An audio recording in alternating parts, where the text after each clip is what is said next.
Então, gente, percebendo que a potência precisa ser dissipada pela convecção, a gente vai comparar as duas situações. Primeiro o ar e depois o fluido dielétrico. Tá? Vamos fazer primeiro o ar.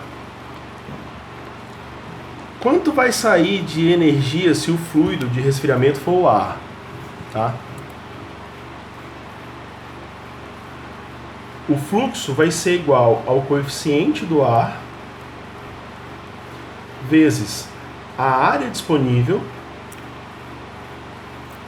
vezes a diferença de temperatura que a gente já discutiu, que vai ser a superfície menos o fluido. Tá?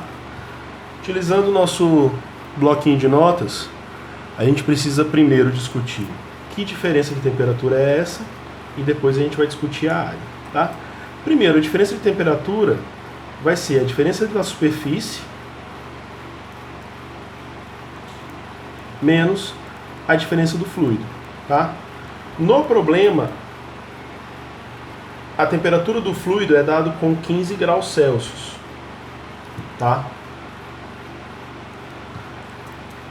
Então, ΔT com uma superfície que não pode ultrapassar 85 graus Celsius, tendo um fluido que está a 15 graus Celsius, a gente tem um ΔT de 70 graus Celsius.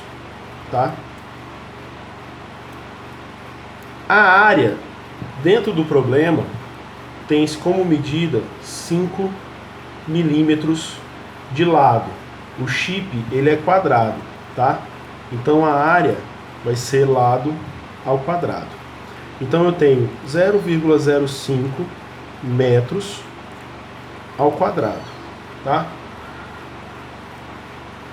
Usando a nossa calculadora, a gente tem 0,05 ao quadrado, a gente vai ter 2,5 elevado a 10 a menos 3 metros quadrados de área disponível, certo? Então, preenchendo aqui, a gente vai ter no caso do ar, coeficiente de convecção do ar, 200 watts por metro quadrado Kelvin.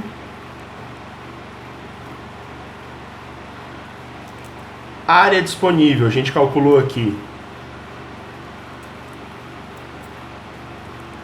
2,5 vezes 10 a menos 3 metro quadrado, tá? E diferença de temperatura 70 graus Celsius, tá? Vamos calcular então. Antes disso, isso vai sair em quê? Vamos ver.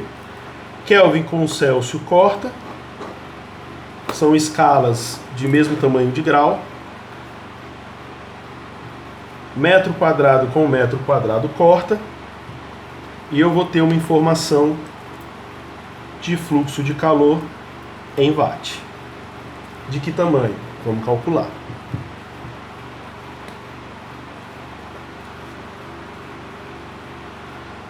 (200 watts vezes 2,5 vezes 10 a menos 3 elevado a menos 3, tá?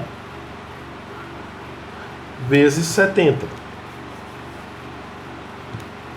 Isso vai ser igual a 35 watts. Ok? Agora a gente vai fazer com o fluido dielétrico.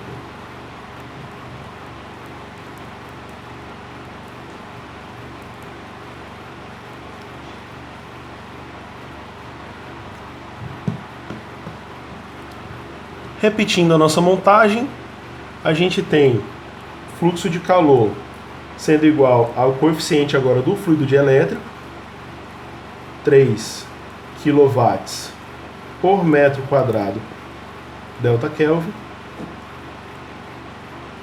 vezes a área do chip, 2,5 vezes 10 a menos 3 metro quadrado, vezes 70 graus Celsius. Agora é só calcular.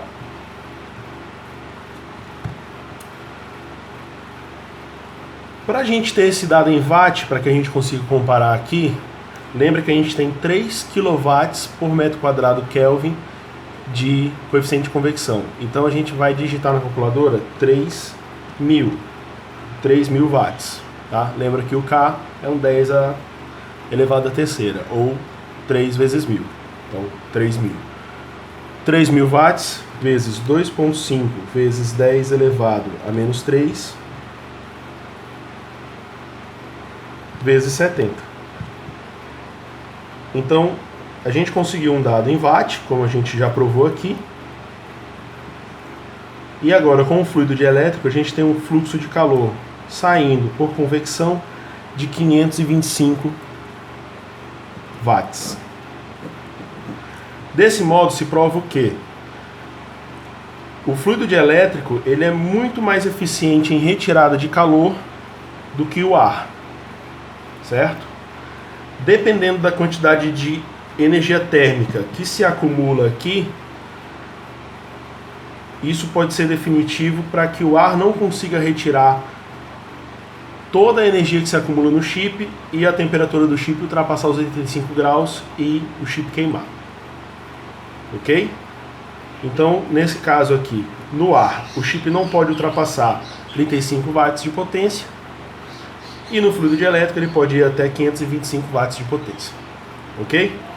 Então, pessoal, essa questão eu deixo encerrada por aí. Tá aí ela inteira para que vocês olhem. E até a próxima.